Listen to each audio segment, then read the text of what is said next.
Kottayam Gandhinagar government nursing കോളേജിലെ ragging case പ്രതികൾക്ക് ജാമ്യം. 5 സീനിയർ വിദ്യാർത്ഥികൾക്കാണ് കോട്ടയം ജില്ലാ സെഷൻസ് കോടതി ജാമ്യം അനുവദിച്ചത്. പ്രതികളുടെ പ്രായവും മുൻപ് കുറ്റകൃത്യത്തിൽ ഉൾപ്പെട്ടിട്ടില്ല എന്നതും കണക്കിലെടുത്താണ് കോടതിയുടെ നടപടി. ടോബി ജോൺസൺ വിശദാംശങ്ങളുമായി ഇപ്പോൾ കോട്ടയത്ത് നിന്ന് ചേരുന്നുണ്ട്. ടോബി, അവർക്ക് ജാമ്യം, എന്തൊക്കെയാണ് വിവരങ്ങൾ? ഉന്മേഷ്, കോട്ടയം പ്രിൻസിപ്പൽ സെഷൻസ് കോടതിയാണ് ഈ 5 പ്രതികൾക്കും ജാമ്യം ഇപ്പോൾ അനുവദിച്ചിരിക്കുന്നത്. ഏറ്റവും പ്രധാനപ്പെട്ട കാര്യം, ഏകദേശം 50 ദിവസത്തിലധികം ഇവർ ജാമ്യം ലഭിക്കാതെ റിമാൻഡിലായിരുന്നു. അതിനുള്ളൊരു പ്രധാനപ്പെട്ട കാര്യം, കേരളത്തെ നടുക്കിയ ഒരു സംഭവമാണ്.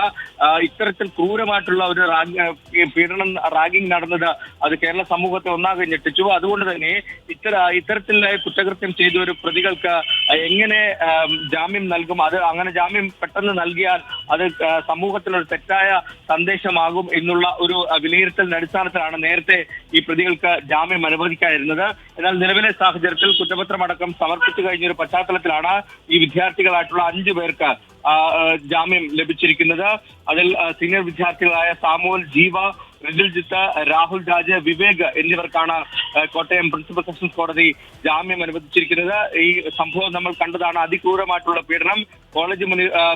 കോളേജിന്റെ ഹോസ്റ്റൽ മുറിയിൽ ജൂനിയർ വിദ്യാർത്ഥികളായിട്ടുള്ള 6 വിദ്യാർത്ഥികളെ ക്രൂരമായിട്ട് പീഡിപ്പിക്കുന്ന സംഭവമാണ് നടന്നത്. അതിലൊരു വിദ്യാർത്ഥിയെ കട്ടിലിൽ കെട്ടിയിട്ട് ക്രൂരമായി പീഡിപ്പിക്കുന്ന ദൃശ്യങ്ങൾ അടക്കം പുറത്തു വന്നിരുന്നു. ഈ ഒരു പശ്ചാത്തലത്തിൽ പഴുതടച്ചുള്ള ഒരു അന്വേഷണത്തിലേക്ക് പോലീസ് പോവുകയും ഈ പ്രതികളെ അറസ്റ്റ് ചെയ്യുകയും തുടർന്ന് ഉടൻ തന്നെ കുറ്റപത്രം സമർപ്പിക്കുകയും ചെയ്തു. ഈ നടപടികൾ, അന്വേഷണവുമായി ബന്ധപ്പെട്ട നടപടികളെല്ലാം അവസാനിച്ചൊരു പശ്ചാത്തലത്തിലാണ് ഈ ജാമ്യം നൽകിയിരിക്കുന്നത്. ഇനി വിചാരണയുടെ വേളയാണ്.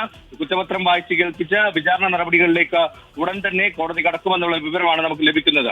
ഉന്മേഷ്, ഈ ക്രൂരപീഡനത്തിന്റെ ദൃശ്യങ്ങൾ ഉൾപ്പെടെ നേരത്തെ പുറത്തു വന്നതാണല്ലോ ടോബി. ഇപ്പോൾ ഈ കോടതി പറയുന്നത് നേരത്തെ ഇവർക്ക് ക്രിമിനൽ പശ്ചാത്തലമില്ല എന്നടക്കമുള്ള വാദങ്ങളാണല്ലോ, അല്ലേ? തീർച്ചയായിട്ടും ക്രിമിനൽ പശ്ചാത്തലത്തിന്റെ കാര്യം അടക്കമുള്ള കാര്യങ്ങൾ ഈ കുറ്റപത്രത്തിലുണ്ട്. അതായത് മുൻപ് ആർക്കെങ്കിലും ഇത്തരത്തിലുള്ള സംഭവങ്ങൾ അവിടെ നടന്നിട്ടുണ്ടോ എന്നതടക്കമുള്ള കാര്യങ്ങൾ പോലീസ് അന്വേഷിച്ചതാണ്. ആ കാര്യങ്ങളെല്ലാം അന്വേഷിച്ച് ഒരു പഴുതടച്ച അന്വേഷണം പൂർത്തിയാക്കിയാണ് കുറ്റപത്രം സമർപ്പിച്ചത്. അതുകൊണ്ട് തന്നെ വിശദമായിട്ടുള്ള ഒരു കുറ്റപത്രമായിരുന്നു ഉണ്ടായിരുന്നത്. ഈ കാര്യങ്ങളിലെല്ലാം നോക്കുമ്പോൾ ഈ അന്വേഷണം പൂർത്തിയായി, തെളിവെടുപ്പ് പൂർത്തിയായി, അതുപോലെ തന്നെ പോലീസിന്റെ മറ്റു ജോലികളെല്ലാം തന്നെ ഈ കേസിൽ കൂടുതൽ പ്രതികളുണ്ടോ എന്നുള്ള സംശയമൊക്കെ ആദ്യം ഉണ്ടായിരുന്നു. കോളേജുകാർ എന്തുകൊണ്ട് ഇത് അറിഞ്ഞില്ല എന്നടക്കമുള്ള കാര്യങ്ങൾ ഉണ്ടായിരുന്നു. പക്ഷേ അതിൽ നിന്നും വ്യത്യസ്തമായിട്ട് കൂടുതൽ പ്രതികളില്ല. അതായത് കോളേജ് മാനേജ്മെന്റോ മറ്റുള്ളവരോ ഈ സംഭവം നടന്നത് അറിഞ്ഞില്ല എന്ന് പറയുന്നത് ഏകദേശം ശരിയാണ്. അവരെയൊന്നും പ്രതികളാക്കേണ്ട ആവശ്യമില്ല എന്നുള്ള കണ്ടെത്തലിന്റെ അടിസ്ഥാനത്തിലാണ് ഈ 5 പേർക്കെതിരെയുള്ള ഒരു കുറ്റം ചുമത്തി കുറ്റപത്രം സമർപ്പിച്ചത്. ഈ വിദ്യാർത്ഥികളുടെ തുടർ പഠനം അടക്കം, അതായത് നഴ്സിംഗ് വിദ്യാർത്ഥികളാണ്, അവരുടെ തുടർ പഠനം അടക്കമുള്ള കാര്യങ്ങൾ നേരത്തെ തന്നെ വിലക്കിയിരുന്നു. ആരോഗ്യ വകുപ്പ് ഇടപെട്ട് വിലക്കിയിരുന്നു. തുടർ പഠനത്തിനുള്ള സാധ്യതകളില്ലായിരുന്നു. അങ്ങനെ വകുപ്പ് തലത്തിലുള്ള നടപടികളെല്ലാം നേരത്തെ തന്നെ വന്നതാണ്. അതിന് പിന്നാലെയാണ് ഇപ്പോൾ ഇവരുടെ അറസ്റ്റ് അടക്കമുള്ള കാര്യങ്ങൾ നടന്നത്. എന്തായാലും വിശദമായിട്ടുള്ള അന്വേഷണത്തിനൊടുവിലാണ്, നമുക്കറിയാവുന്നത് പോലെ തന്നെ കേരളത്തെ നടുക്കിയ ഒരു സംഭവമാണ്. കഴിഞ്ഞ ആ ഒരു സംഭവം നടന്ന രാത്രിയിൽ ആദ്യം ഈ വാർത്ത പുറത്തേക്ക് കൊണ്ടുവന്നത് നമ്മൾ 24 ആണ്.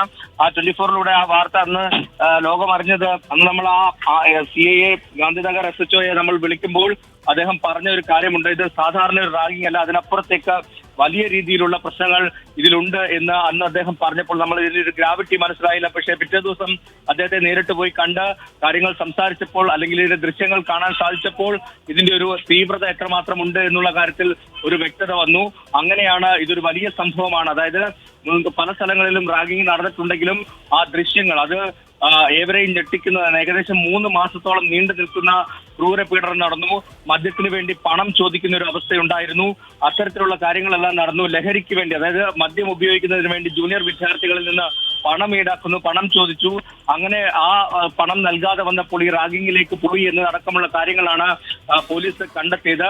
അതിന് ഏറ്റവും ഒടുവിൽ ഒരു ബർത്ത്ഡേ ദിവസം ഒരു 13-ാം തീയതി നടന്ന ഒരു സംഭവം എന്ന് പറഞ്ഞാൽ, ഈ ഒരു വിദ്യാർത്ഥിയെ കട്ടിലിൽ കെട്ടിയിടുന്നു. കട്ടിലിൽ കെട്ടിയിട്ടതിന് ശേഷം ക്രൂരമായിട്ട് പീഡിപ്പിക്കുന്ന ദൃശ്യങ്ങളാണ് കാണാൻ സാധിച്ചത്. ജനനേന്ദ്രിയത്തിൽ ഭാരമുള്ള ഡംബലുകൾ പോലുള്ള വസ്തുക്കൾ എടുത്തു വെക്കുന്നു. അതുപോലെ തന്നെ മുറിവേൽപ്പിക്കുന്നു. ആ മുറിവുകളിൽ ലോഷൻ ഒഴിക്കുന്നു. അങ്ങനെ കേരളം ഇന്നേ വരെ കണ്ടിട്ടില്ലാത്ത തരത്തിലുള്ള ഞെട്ടിപ്പിക്കുന്ന ക്രൂര റാഗിങ്ങിന്റെ ദൃശ്യങ്ങളടക്കമാണ് പുറത്തേക്ക് വന്നത്. അത്തരത്തിലുള്ള ഒരു ക്രൂര നടപടി ആയതുകൊണ്ട് തന്നെ വിശദമായിട്ടുള്ള അന്വേഷണമാണ് ഗാന്ധിനഗർ പോലീസ് നടത്തിയത്. പ്രതികളെ അപ്പോൾ തന്നെ പിടിക്കാൻ സാധിച്ചത് പോലീസിന് ഒരു ആശ്വാസമായിരുന്നു. അങ്ങനെയാണ് അന്വേഷണം പൂർത്തിയാക്കി കുറ്റപത്രം സമർപ്പിച്ചത്. എന്തായാലും ഇന്നലെ വൈകുന്നേരത്തോടു കൂടിയാണ് കോട്ടയം പ്രിൻസിപ്പൽ സെഷൻസ് കോടതി ഈ 5 പ്രതികൾക്കും ജാമ്യം നൽകിയത്. ശരി, ടോബി ജോൺസണാണ് കോട്ടയത്ത് നിന്ന് വിശദാംശങ്ങൾ നൽകിയത്.